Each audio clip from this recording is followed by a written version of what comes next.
আসসালামু আলাইকুম। আমরা আজকে দেশের এই ক্রান্তিকাল সময়ে যখন দেশের সর্বাত্মক অসহযোগ আন্দোলন চলতেছে, এই মুহূর্তে আমরা খুলনার উদ্দেশ্যে যাচ্ছি। আজকে এয়ারপোর্টে হচ্ছে এই অবস্থা।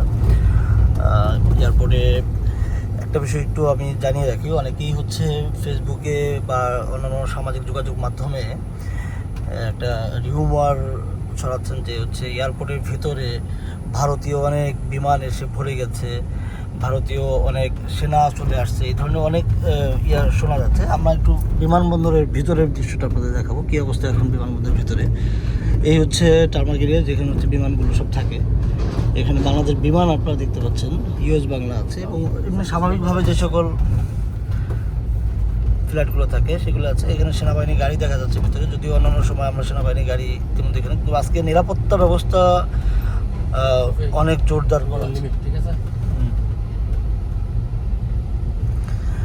এমিরেটসের একটা ফ্লাইট আছে এখানে। নিরাপত্তা ব্যবস্থা জোরদার করা আছে এয়ারপোর্টের ভিতরে। এসএসএফ এর গাড়ি আছে, সেনাবাহিনীর গাড়ি আছে ভিতরে।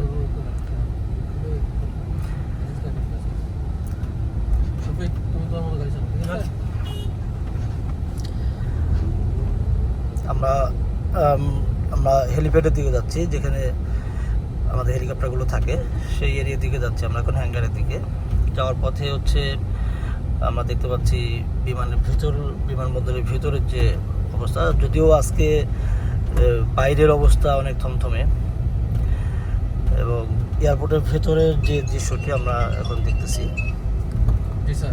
অন্যান্য দিনে যেই রকম আমরা দেখি বিমানবন্দরের ভিতরে আজকে তেমনই, কিন্তু নিরাপত্তা ব্যবস্থাটা অনেক জোরদার আমরা দেখতে পাচ্ছি। আমরা আজকে হচ্ছে আমাদের একজন দুবাই প্রবাসী মাহমুদুল হাসান ভাই, তাকে নিয়ে যাচ্ছি খুলনাতে। তাকে নিয়ে আমরা যাচ্ছি খুলনার উদ্দেশ্যে।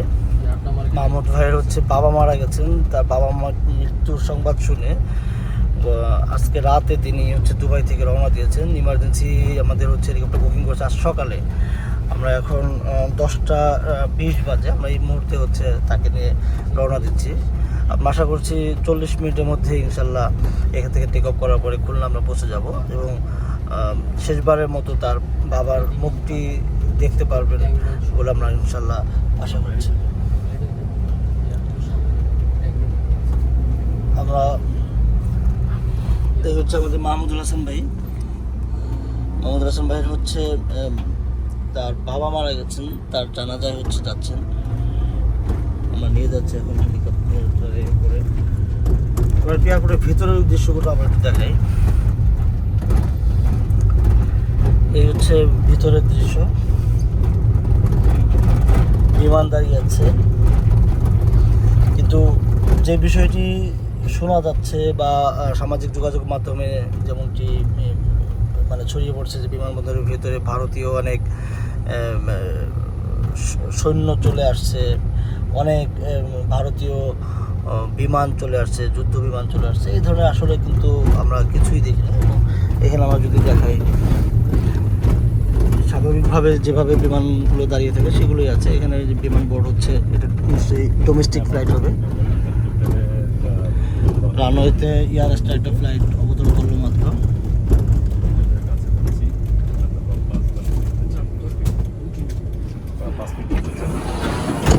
হচ্ছে ভেতরের দৃশ্য।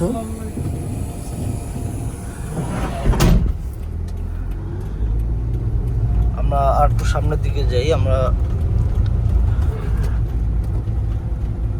হেলিপ্যাড যেখানে, সেই দৃশ্যগুলো একটু দেখাই। এখানে বাংলাদেশ বিমানের যেগুলো হচ্ছে, এখানে হ্যাঙ্গার এরিয়ার দিকে যাচ্ছি আমরা।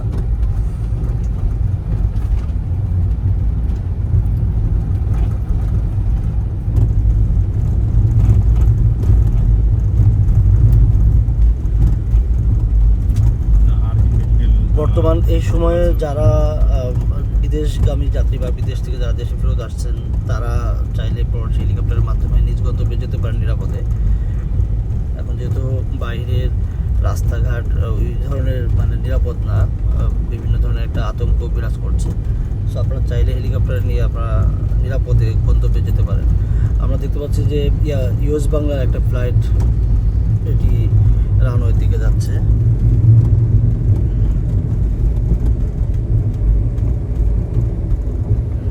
আমরা কিন্তু একেবারেই হ্যাঙ্গারের কাছাকাছি চলে আসছি। এর বাইরে বিমানবন্দরের ভিতরে যেই এরিয়াগুলো আপনাদের দেখলাম, এই এরিয়ার বাইরে কোনোভাবেই বিমান বা কোনো এয়ারক্রাফট থাকার কোনো সুযোগ নেই। সো আমরা এতটুকু নিশ্চিত হতে পারি যে আজকে বিমানবন্দরের ভিতরে কোনো ভারতীয় বিমান বাহিনীর আমরা কিন্তু বিমান বা কোনো কিছু দেখতে পারিনি, এবং আমরা কিন্তু আপনাদেরকেও দেখালাম। সো বর্তমান সময়ে আপনারা গুজব থেকে একটু দ্রুত থাকবেন এবং সঠিক তথ্য জানার চেষ্টা করবেন। সবাইকে ধন্যবাদ জানাচ্ছি। আসসালামু আলাইকুম।